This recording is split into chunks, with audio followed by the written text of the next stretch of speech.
Hello, ये है book for life और मैं हूं डॉक्टर हिमांशु माथुर। और आज बात करेंगे इस नायाब और बेहतरीन बुक की, the director by Daniel Kehlmann. Actually ये ट्रांसलेटेड वर्क है। डेनियल कहलमैन ने इसको जर्मन में लिखी है and Ross Benjamin has translated into English and this was nominated even shortlisted for international Booker prize 2026। हालांकि ये जीती नहीं वो प्राइज, वो एक दूसरी बुक द ताइवानीज ट्रेवलॉग को मिला है वो award. I haven't read it, अभी पढ़ूंगा, लेकिन मैंने ये पढ़ी है एंड आई रियली थिंक कि it could have been the winner. मेरे को ये इतनी पसंद आई है ये बुक। एक्चुअली मैं आपके पास बहुत दिनों बाद आया हूँ। नॉर्मली मैं बहुत सारे वीडियोस बनाता भी नहीं हूँ। मेरी कोशिश ये रहती है कि कोई बहुत ही अच्छी बुक जो मुझे ग्रिप में रखे, इंटेलेक्चुअली भी स्टिमुलेट करे, इमोशनली भी करे, तो मैं आपके सामने लेके आऊँ। बाकी बुक्स तो मैं लगातार पढ़ता रहता हूँ, I am a voracious reader. लेकिन इस साल में 2026 लगभग आधा गुजर चुका है। जो सबसे fascinating book that I have read has been the director. और क्यों, उसके रीज़न है आपको बताता हूँ आगे। ये एक फिक्शनलाइज्ड बायोग्राफी है। अगर आप ये चैनल देखते हैं तो जानते होंगे क्या है, really love historical fiction, true historical fiction, यानी कि उसमें सच में कुछ लोग जो हुए हैं रियली में, और जो इवेंट्स हुए हैं, प्लेसेस, वो सेटिंग हो, और थोड़ा बहुत फिक्शन उसमें भले ही एडिड हो to increase its entertainment value, या हमको और मज़ा आया पढ़ने में। So this is a fictionalized biography of G.W. Pabst या George William पाब्स्ट।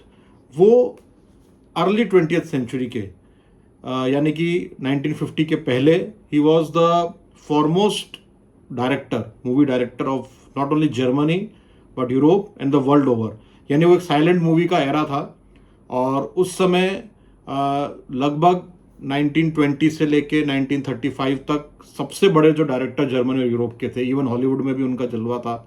Even Hollywood icons like Greta Garbo and Louise Brooks, जो बाद में बहुत बड़ी एक्ट्रेसेस बनी, उनको भी G.W. पाब्स्ट ने ही इंट्रोड्यूस किया था सबसे पहले सिनेमा में। So he was a big name, he was a big name. लेकिन कुछ जिंदगियां ऐसी होती हैं, हम सोचते हैं कि वो ऐसे समय पैदा हुई होती हैं कि जब बहुत सारे अपीवल दुनिया में चल रहे हैं, ज़िंदगी में आ रहे हैं उनके, और वो उससे कैसे फाइट करते हैं या क्या गुजरते हैं। एक बहुत इंटरेस्टिंग ज़िंदगी उनकी बन जाती है, और इसीलिए बायोग्राफीज लिखी जाती हैं। तो इसमें जो कहानी है, 70 to 80% आप ये मान के चलिए कि वो सच में हुए हैं, वो इवेंट्स, वो प्लेसेस, और कुछ पार्ट ऑथर ने थोड़ा सा फिक्शनलाइज किया है ताकि हमको और मज़ा आया पढ़ने के। तो G.W. पाब्स जो थे, ये आपका थोड़ा सा मैं इसको स्ट्रक्चर बताता हूँ। ये जो बुक है लगभग 1930s, अर्ली 1930s से एंड ऑफ वर्ल्ड वॉर तक की मेनली इसमें कहानी है। मेरे को क्यों ये अच्छी लगी, क्यों ग्रिप करी, उसके दो रीज़न है, मैं आपको बताता हूँ। एक तो ये कि हमको ऐसा पढ़ा है हमने, या हमको ऐसा लगता है कि व्हेन हिटलर और Nazis came into power, they totally swept over the German people. यानी कि उनका बोलबाला था, सब ब्रेन वॉश हो गए थे, everyone was supporting the Nazis, और इसीलिए लोग उसके पीछे इतना पागल हो गए कि 6 मिलियन ज्यूज को मार दिया गया, कितनी तबाही मची, वो हम सब जानते हैं। बट क्या वाकई में ऐसा था? जी नहीं। कुछ जर्मन्स ऐसे थे, या रहे होंगे डेफिनेटली, जो नाजीज के, हिटलर के अगेंस्ट थे, और उन पे क्या बीत रही थी जब when he was rising to the power, उनके सामने कंट्री बदलती जा रही थी, वो सब चीज़ें हो रही थी, हार्ड लाइन इवेंट्स होते जा रहे थे। G.W. पाब्स्ट उन लोगों में से थे हु डिटेस्टेड, हेटेड नाजीज। और ऐसे बहुत सारे इन्फ्लुएंशियल लोग और थे उनके सर्कल में, डायरेक्टर्स, एक्टर्स, ऑथर्स, जो जो fled Germany when Hitler came into power. Pabst and his friends fled Germany उससे बचने के लिए। तो ये जो एंगल है कि उन जर्मन्स पे क्या बीत रहा था जब नाजीज और हिटलर पावर में आ रहे थे, कैसे वो अडेप्ट नहीं कर पा रहे थे फार राइट का आना, वो एंगल मैंने तो आज तक नहीं पढ़ा, उसके बारे में ज़्यादा नहीं पता है। लिखी गई होंगी books but I haven't read it. हमने ज्यूज पे जो हुआ, वर्ल्ड वॉर में जो हुआ, उसकी बहुत सारी बुक्स मैंने पढ़ी and I have loved it, but ये एंगल कभी नहीं पढ़ा। दूसरा जो एंगल है, अभी मैं आपको आगे और बताऊंगा। इसमें ऐसा होता है उनकी लाइफ में कि ultimately he had to come back to Germany when world war 2 is going on, और वो नाजी को पसंद नहीं करते हैं। लेकिन वहाँ पे उनके पास कुछ तरीके नहीं बचे मूवीज़ बनाने के लिए, क्योंकि सब कुछ हिटलर और उसके मिनिस्टर्स के हाथ में है, पावर, पैसा, सब कुछ, सारी conditions. So he is totally detested वो एक घर में बैठ जाते हैं, लेकिन तभी उनको नाजीज की तरफ से ऑफर आता है कि आप इतने बड़े डायरेक्टर हैं तो हमारे लिए मूवी बनाइए, प्रोपोगेंडा मूवीज। जोसेफ गॉयबल्स, अगर आपने नाम सुना हो, वो मिनिस्टर ऑफ प्रोपोगेंडा था हिटलर का, one of the most hated man in the world, और उसने बहुत प्रोपोगेंडा फैलाया था और काफ़ी बड़ा हाथ था उसका जो सब कुछ हुआ वर्ल्ड वॉर टू के समय। वो Joseph Goebbels actually called Pabst and he offered him कि आप हमारे लिए मूवीज बनाइए, आपको जो पैसा, जो एक्टर्स, जो चाहिए we will give you, but कुछ कंडीशंस रहेंगी। अब आप सोचिए कि इतना बड़ा डायरेक्टर जो कि नफरत करता है उस रजीम से, लेकिन उसके हालात ऐसे नहीं है कि वो कुछ कर सके। He does not know anything, he just knows how to make movies. उसको ये ऑफर आ रहा है उस रजीम से जिसको नफरत करता है, डरता भी है, और ऑफर ऐसा भी है, वो एक ब्लैकमेल है कि अगर आप ऐसा नहीं करोगे तो we can put you into jail, we can even execute you.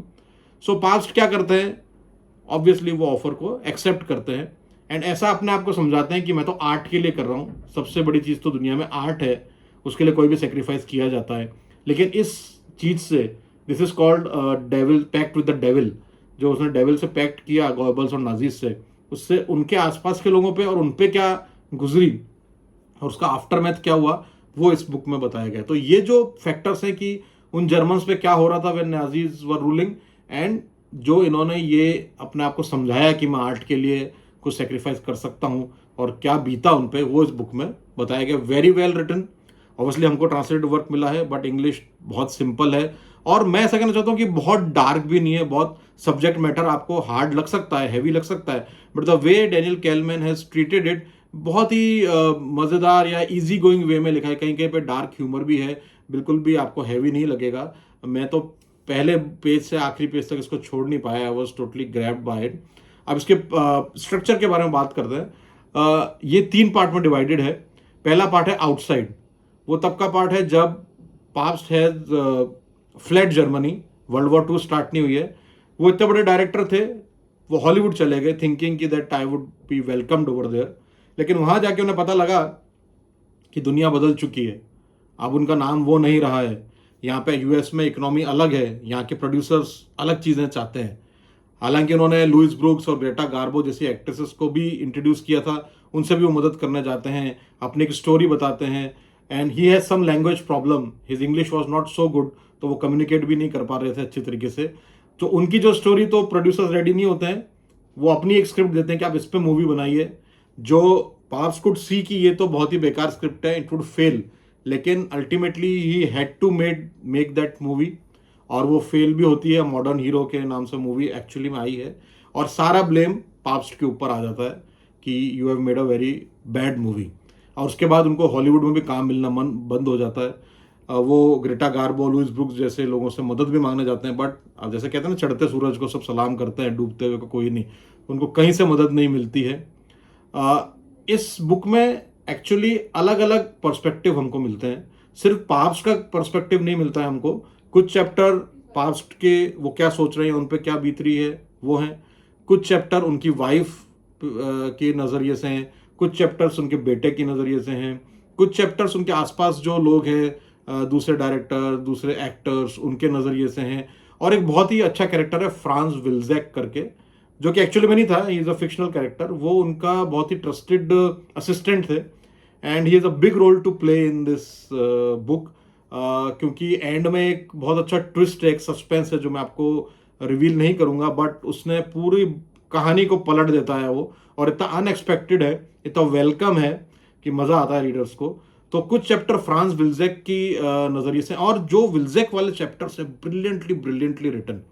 शुरुआत उसमें प्रेजेंट डे से होती है, when Wilczek is in a senile home, उनकी याददाश्त अच्छी नहीं है, उनका एक इंटरव्यू है, और उस इंटरव्यू में कुछ वो लड़ लेते हैं टीवी होस्ट से, क्योंकि वो पास्ट के बारे में पूछते हैं, और कुछ बहुत ही कंट्रोवर्शियल बातें विल्जेक वहाँ बोल के आते हैं। कि एक मूवी की बात होती है, एक मोलेंडर केस करके एक मूवी है, विच इज एक्चुअली बनी गई थी, but that is been lost. वो विल्जेक तो नहीं थे, पाप्स ने बनाई थी, बट वो जो फिल्म थी वो वर्ल्ड वॉर 2 में कहीं खो गई थी, and it is considered as a lost masterpiece by GW Pabst. ये विल्जेक कहते हैं कि मूवी कभी बनी ही नहीं। वो क्यों कहते हैं वो हमको कहानी के एंड में पता चलता है। तो आपको अलग अलग पर्सपेक्टिव मिलते हैं। अब कुछ इसका क्रिटिसिज्म बुक का ये है कि इतने अलग अलग पर्सपेक्टिव हैं, तो हमको पास्ट की एक्चुअल जो उनकी थिंकिंग है, उन पे क्या गुजर रहा है, बहुत ज़्यादा पता नहीं चलता है। बट मुझे ऐसा लगा कि इतनी बड़ी शख्सियत, इतने बड़े इवेंट्स, वर्ल्ड वॉर 2, हॉलीवुड जाना, फिर वहाँ आना, और उसका आफ्टर मैथ मूवीज़ बनाना, इतने सारे नाम, इतने सारे कैरेक्टर्स को अगर ऑथर लिखने बैठते तो शायद 1000 पेज की बुक हो जाती, इतना इंटरेस्टिंग भी नहीं रहती। हमको जो अलग अलग पर्सपेक्टिव मिल रहे हैं इससे, उनके बारे में, उनकी शख्सियत के बारे में तो पता चल ही रहा है, उनके आसपास क्या चेंजेस आ रहे हैं वो बहुत ही अच्छा पता चलता है। कुछ चैप्टर्स इतने ब्रिलियंट है, जैसे मैंने आपको बोला फर्स्ट चैप्टर जब विल्जेक उनके असिस्टेंट का इंटरव्यू हो रहा है, एक चैप्टर जब वो गोएबल्स उनको मिलने बुलाता है कि आप आओ हमारे लिए काम करो, तो क्या प्रेशर है रजीम का, कैसे वो मना करना चाहते हैं पाप्स लेकिन मना नहीं कर पाते हैं, इतना ब्रिलियंटली रिटन वो चैप्टर है। फिर कुछ चैप्टर जब वो जर्मनी आ जाते हैं, ही हैज़ एक्सेप्टेड कि मैं मूवी डायरेक्ट करूंगा, अब वो एक हायर सोसाइटी में आ चुके हैं जर्मनी में। उनकी वाइफ को ही बिल्कुल पसंद नहीं आता है कि हम जिस रजीम के अगेंस्ट बोलते थे, इनसे भागे थे, वहीं पे रह के उनके लिए काम कर रहे हैं, but she has to play a role of celebrated wife. तो सोसाइटी में कैसे घूम रही हैं, वहाँ पे क्या क्या झूठ बोलना पड़ता है, आपको चाहे पसंद नहीं हो कोई ऑथर कोई बुक, लेकिन जर्मन नेशनलिज्म उस समय चल रहा था, तो वो सारे ऑथर, कराश करके एक ऑथर थे जो बहुत ही, ऐसा पढ़ा मैंने कि बहुत अच्छा नहीं लिखते थे, बट उस समय ही वो सुपर हिट, उनके अगेंस्ट कोई कुछ बोल नहीं सकता था। वो चैप्टर्स इतने प्यारे लिखे गए हैं। एक चैप्टर जिसमें मोलेंडर केस जो लॉस्ट मास्टरपीस वो बना रहे हैं पाप्स्ट और विल्जेक, और उनको एक्स्ट्राज नहीं मिल रहे हैं, तो वो ज्यूज जो कि आपको मालूम ही है कि उनको रखा गया था जेल में, उनके अगेंस्ट प्रिजनर कैंप में क्या क्या, उनको बुला के एक्स्ट्रास की तरह यूज करते हैं। और उस समय विल्जेक को लगता है कि हमें क्या कर रहे हैं, जो गिल्ट उसके अंदर आता है, ब्रिलियंटली रिटन चैप्टर, वो हमको एक एक शब्द से पता चलता है कि वो क्या सोच रहा है, पास्ट के बारे में क्या सोच रहा है, and how past is saying कि ये सब ठीक है आर्ट के लिए। एक इसमें इतना अच्छा कोट है, विल्जेक उससे पूछता है कि हम क्या कर रहे हैं, ये बेचारे जूस मरने वाले हैं, इन पे इतना अत्याचार हो रहा है, and we are using them as extras. तो उसको जवाब देता है पास, जो बहुत अच्छा कोट है, times are always strange, art is always out of place, it is always unnecessary when it is made, and when you look back it is the only thing that mattered. यानी Pabst को ऐसा है कि art के लिए सब कुछ किया जा सकता है, वो अपने, उनका जो क्रिएटिवनेस है वो ऊपर आ जाती है एथिक्स के ऊपर।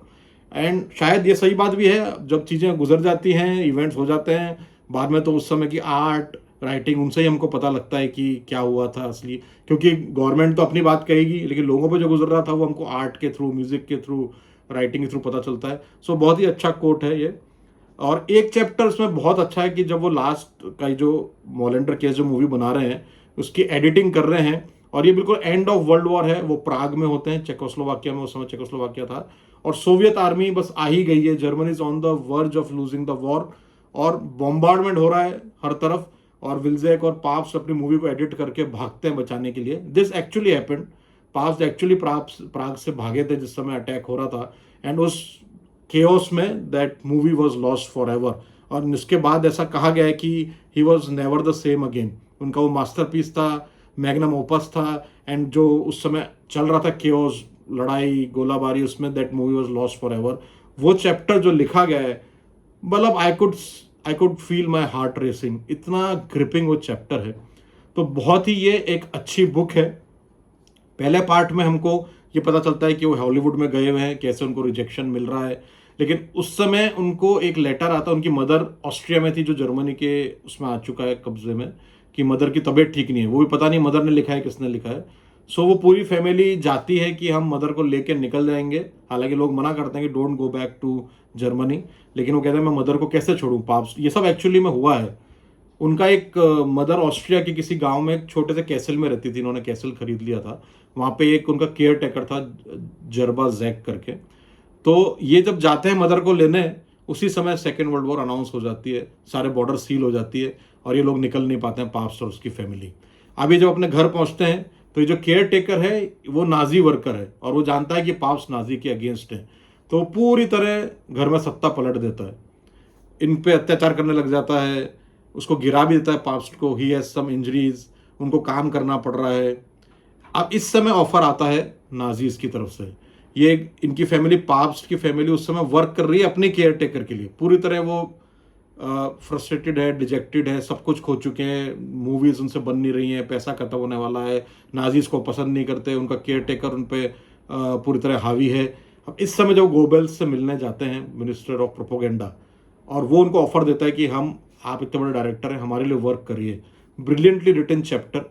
वो जो उनकी कश्मकश है, बहुत मुश्किल से वो इसको समझते हैं या मानते हैं बात को, but then he ultimately accepts it, क्योंकि उनको मूवीज़ बनानी थी, ही डिडंट नो एनीथिंग। और उनके पास चारा भी क्या था। आज हम बैठ के यहाँ से बोल सकते हैं कि भाई उन्होंने गलत किया, लेकिन उस समय वो गोबेल्स उनको जेल में डालने वाला था, एग्जीक्यूट करने वाला था। उनकी फैमिली का क्या होता, उनके बच्चों का क्या होता। सो बहुत ही अच्छी बुक है। वाइफ की नज़रिए से जो हम देखते हैं, जब वो ये देखती है कि ये नाजिस के लिए वर्क करने लग गए हैं, उनका जो टूटता है इन पे विश्वास या प्यार, इतना बढ़िया रेट लिखा गया है। इनका बेटा नाजी एरा में फंस जाता है, वो स्कूल में जा रहा है, वो धीरे धीरे वैसे ही नाजी बनता जा रहा है जिसको पाप्स हेट करते हैं। वो इतना अच्छा लिखा गया है। और अल्टीमेटली वो बेटे का क्या होता है बाद में, वो भी इस मतलब मैं स्पॉइलर नहीं बताऊंगा, लेकिन आफ्टर इफेक्ट्स तो आने ही वाले हैं। जब इतनी बड़ी चीज़ें किसी की ज़िंदगी में होती हैं तो डेफिनेटली उसकी फैमिली पे आफ्टर इफेक्ट्स तो आते ही हैं। तो ये सब जो चीज़ें हैं कि आपके डिसीजन से या हालात से किसी की ज़िंदगी कैसे बदलती है, कैसे समझौते करने पड़ते हैं, भले वो कितना भी बड़ा आदमी हो, और आप जो डिसीजन लेते हैं उसके आफ्टर इफेक्ट्स आने ही वाले हैं आपके आसपास के लोगों में। इतना ब्रिलियंट तरीके से इस बुक में लिखा गया है। राइटिंग बहुत अच्छी है, बहुत बड़ी बुक भी नहीं है, 340 ऑड पेजेस। और एंड में जो रिवील है, जो मैं नहीं बताऊंगा, सस्पेंस, ब्रिलियंट सस्पेंस है। काफ़ी अच्छी बुक है, मैं आपको हाईली रिकमेंड करता हूँ। The director by Daniel केहलमैन।